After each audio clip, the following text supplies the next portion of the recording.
ఏంటి బాబు 3 దెబ్బల బాజా?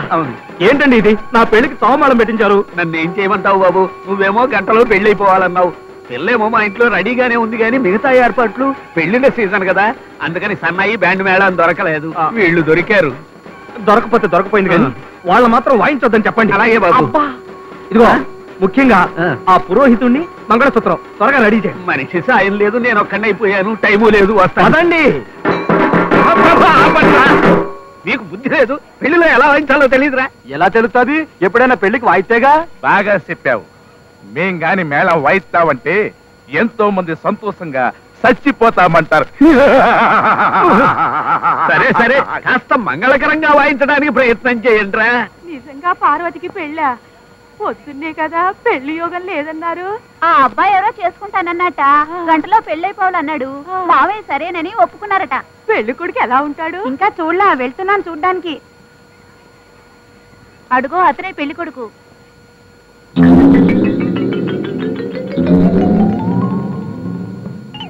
అదేమిటి ఒళ్ళంతా కట్లు కట్ల పాములా? మొన్న పడిపోయిన హుస్సేన్ సాగర్ బస్సులో ఆయన ఉన్నాడంట. ఆఖరిలో తేలింది ఆయనేనంట. అరే ఎవరు అది? మనుషులకు వెళ్తా ఉండాలి. ఒరే దాన్ని పట్టుకోండి పట్టుకోండి పట్టుకోండి పట్టుకోండి పట్టుకోండి.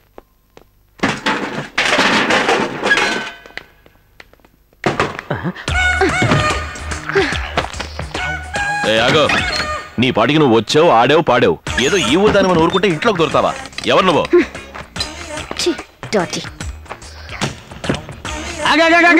అడుగుతుంటే సమాధానం చెప్పకుండా నీ పాటికి లోపల అన్ని బయట పెడుతున్నావు. ఇది నా బీరువా తెలుసా? హలో, అందరికీ చెప్తున్నాను వినండి. ఈ బీరువా మాత్రమే కాదు, ఈ బిల్డింగ్, బయట ఉన్న బేకరీ అన్ని నాకే సొంతం. ఏంటి? అన్ని నీ సొంతమా? నీకే చెప్పేది నీకే చెప్పేది. ఆడవాళ్ళని చూస్తున్నాను, లేకపోతే కసవిస చేసేవాడి. మర్యాదగా నువ్వే బయటికి వెళ్ళు. పోరానా? చెప్పేది నీకే, చెప్పేది నీకే. బన్ను కింద పడే. ఎంత పొగరు! ఇదిగా ఇప్పుడు నువ్వు బయటికి వెళ్తావా వెళ్ళవా? హే, ఈ ఇంట్లోంచి మీ అందరినీ కట్టకట్టి తరివేయటానికే నేను ఇక్కడికి వచ్చింది. నన్ను తరిమేస్తావా? నేను ఎవరో తెలుసా? గణపతి అయ్యర్ బామ్మర్దిని. నేను గణపతి అయ్యర్ గారి మనవరాల్ని. నువ్వు చెప్పే గణపతి అయ్యర్ వేరు, నేను చెప్పే గణపతి అయ్యర్ వేరు. ఇద్దరు ఒకటే. ఇది మా తాతయ్య పేరు నాస్తి, మనవరాలికే సొంతం. So all of you go out.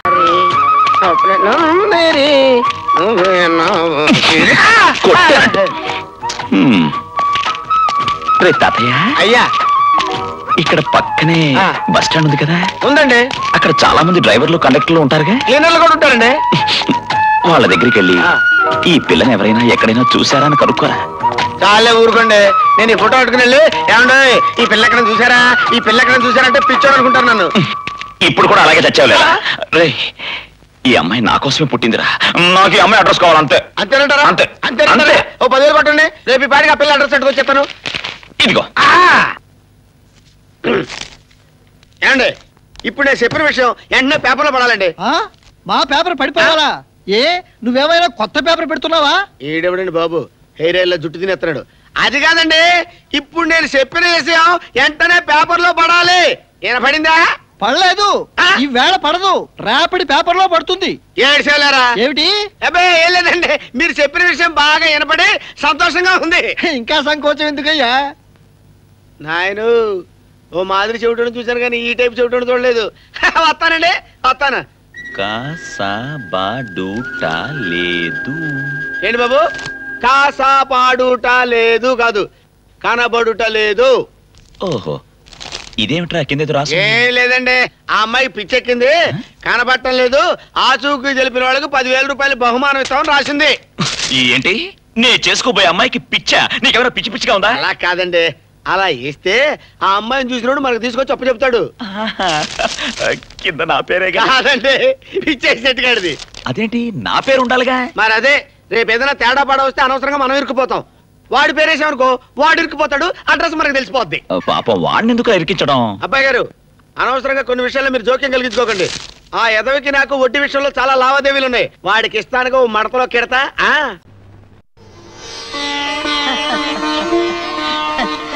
భలేగుందరా, ఇల్లు పెళ్లిలా ఉంది. కవితకు స్వాగతం పలకడానికి ఏర్పాటు అన్నమాట. పెళ్లికైతే మొత్తం ఇల్లే మార్చేస్తామే. చాలా బాగుందిరా. కవిత కోసం స్పెషల్ గా తయారు చేయించిన కూర్చే ఇంకెవరు కూర్చోడానికి వీలేదు. ఇది మావయ్య కోసం, ఇది అత్తయ్య కోసం.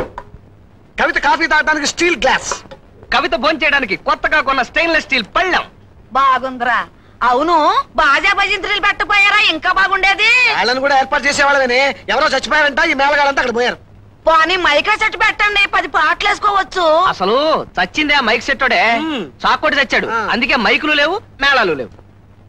ఏంటో ఇదంతా. ఊరికే దొరక పారాయి. ఇగో నువ్వు కూడా అక్కడే ఉండు, ఇక్కడికి రాకు. ఏమొచ్చిందిరా మీకు? కవిత వస్తుంది.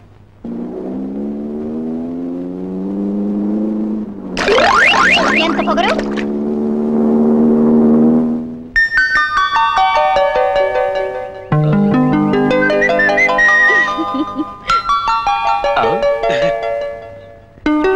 నమస్కారం మామయ్య. నమస్కారం. అరే మీలో చిన్నోడెవరో పెద్దోడెవరో గుర్తుపట్టలేనట్టుగా ఉన్నారే. అయ్యి పెద్దోడు, ఈ చిన్నోడు. ఎస్, ఐ చిన్నాడు, ఈ పెద్దోడు. కులాసనా బాబు? ఓ కులాసేతయ్య.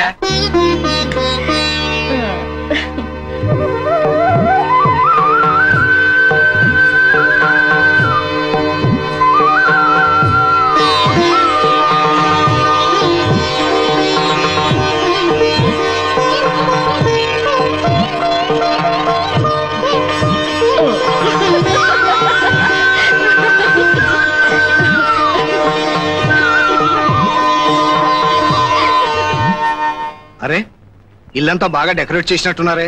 అవును మావయ్య, మీరు వస్తున్నారనే ఈ బ్రహ్మాండమైన ఏర్పాటింగ్స్. మావయ్య మన కవితే కదా? అవునరా, కవితే. ఏమిటి అలాగా? ఓ పక్క ఇంటికి పెద్దవాళ్ళు వస్తే వాళ్ళకి మర్యాద చేయాలని తెలీదు. అబ్బా, వీడితో చచ్చిపోతాను మావయ్య. రై, దగ్గరుండి పెద్దవాళ్ళు లోపల తీసుకెళ్ళి. మావయ్య లోపల రండి. మా అమ్మ కులాసాగా ఉందా? దానికే గుడి పిక్కలా ఉంది. మావయ్య మీరు లోపల పదండి. రై మాయ లోపలికి వెళ్ళారా? కవిత నేను తీసుకొస్తాను, నువ్వు పరా. నేను తీసుకొస్తాను, నువ్వు వెళ్ళవా. నేను హలో, కొత్తపేట పోలీస్ స్టేషన్. నేను అప్పో సుప్పోలో డాక్టర్ జలగల నారాయణ మాట్లాడుతున్నాను సార్. మీరా? మీ కారు దొరకగానే నేనే ఫోన్ చేస్తానని చెప్పాను కదా సార్. సార్ మా ఆవిడ వస్తే కారుతో రా, లేకపోతే విడాకులు ఇస్తానంది సార్. అరే నా బెస్ట్ ఫ్రెండ్ మంచి విడాకులు అయ్యారు, ఆయన పురమాయించరా? పోలీసులు మీరు కామెడీ చేస్తే మేము ఎందుకండి ఇక్కడ?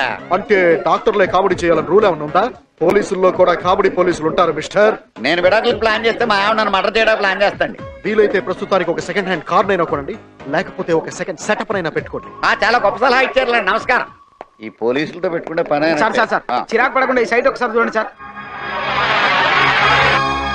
ఏంటయ్యా ఈ ఫెసిలిటీ కూడా ఉందా? ఉంది సార్, కానీ ఇవన్నీ సెకండ్ హ్యాండ్సే. I hate second hands. Second hand అంటే అంత లోకువా నీకు? అవును సార్. నీకు పెళ్ళయిందా? Love marriage sir. నీ పెళ్ళం కూడా సెకండ్ హ్యాండ్ తెలుసా సార్? మీరు టూ మచ్ గా మాట్లాడుతుంది సార్. లేదు, కొంతమంది విషయం చెప్తున్నాను. లాజిక్ ఏంటంటే నీకు పెళ్లి కాక ముందు నువ్వు ఏ ఇలియానానో జెనీలియానో చేసుకోవాలని కలలు కనేవాడివా లేదా? అయితే అలాగే నీ పెళ్ళం కూడా పెళ్లి కాకముందు నీ దరిద్ర ఫేస్ ఊహించుకోదు కదా. తన శక్తి మేరకు ఏ ప్రభాస్నో, ఏ హృతిక్ రోషనో, ఏ యువరాజ్ సింగ్ నో ఊహించుకుంటది కదా. అది న్యాయమేగా. ఇంతకీ నీకు కారుందా? అర్థమైంది సార్. నాది షోరూమ్ బండి, అయినా దాన్ని కూడా టెస్ట్ డ్రైవ్ పేరుతో ఎవడో డ్రైవ్ చేసి ఉంటాడు, అది కూడా సెకండ్ హ్యాండే అంటారు. అంతే కదా? ఇంతకాలానికి నన్ను బాగా అర్థం చేసుకున్నాను. ఓకే.